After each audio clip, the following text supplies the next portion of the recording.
আসসালামু আলাইকুম, খাওয়া দাওয়া করেছেন? আলহামদুলিল্লাহ, খাওয়া দাওয়া শেষ। আপনি তো ওই যে কি জানি অনেক সুন্দর গজল গাইতে পারেন, তাই না? নাকি কি জানি গাইতে পারেন আপনি?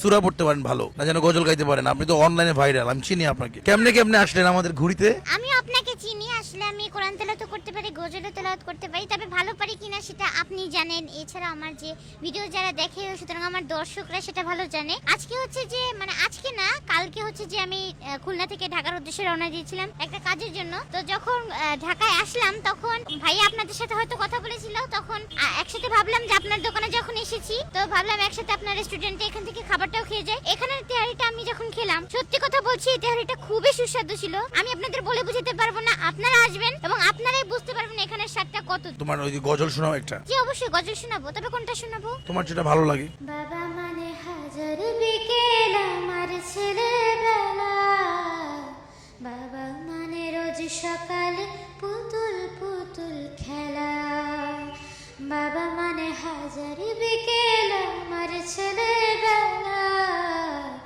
বাবা মানে রোজ সকালে পুতুল পুতুল খেলা, বাবা মানে কাছে ভালো যাচ্ছে ভালো দিন, বাবা মানে জমিয়ে রাখা আমার অনেক ঋণ, বাবা মানে কাছে ভালো যাচ্ছে ভালো দিন, বাবা মানে জমিয়ে রাখা আমার অনেক ঋণ।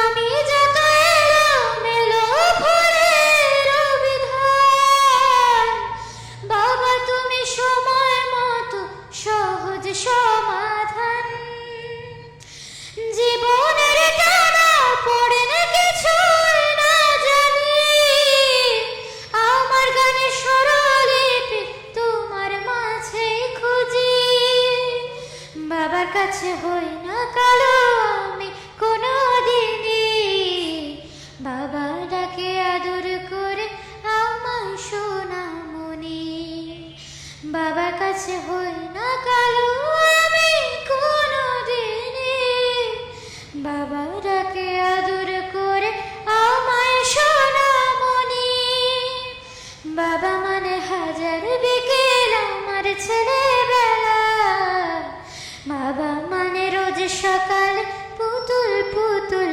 খেলা। অনেক সুন্দর হয়েছে, তোমাকে দিয়ে আমি কয়েকটা গজল রেকর্ড করাবো, নতুন নতুন গজল আমার লেখা, ঠিক আছে? তুমি জানো আমি যে গান লিখি, জানো তুমি এটা? হ্যাঁ, গান লিখেন, সেটা দেখি, আবার দেখি যে আপনি গিটার বাজান, তারপর এক একজনকে বলেন যে এই গানটা যদি সে ধরতে পারে তাকে প্রত্যেককে 100 টাকা করে দেন, পরে আপনি সেখানে তাদেরকে একটা ছোটখাটো একটা ব্যবসা তাকে দিয়ে দেন, যাতে সে জীবনযাপন যাতে ভালো করে করতে পারে। রাইট রাইট, তুমি যে গজল শোনাইছো এটা আমার অনেক ভালো লাগছে, এজন্য তোমাকে একটা গিফটও দিতে চাই আমি, কিন্তু গোপনে। এই নাও, হাতে নাও গিফটটা, দেখাইও না কারণ। না না না না, আমি এগুলো নিব না, নিব না, এটা সত্যি গিফট, সত্যি। এটা গিফট, কারো দেখাবো না, না। সত্যি না। আমি তোমাকে গিফট দিছি, আর গিফটটা তো খামের মধ্যে থাকে, যেহেতু আমার কাছে ইনস্ট্যান্ট খাম নাই, মানে প্রস্তুত ছিলাম না। তুমি যে গান গাবা আগে থেকে তো আমি জানতাম না, জানতাম তাহলে খামে ভরে নিয়ে আসতাম গিফটটা, এর জন্য খামটা হাতেই বানায় ফেলছি, বুঝছো?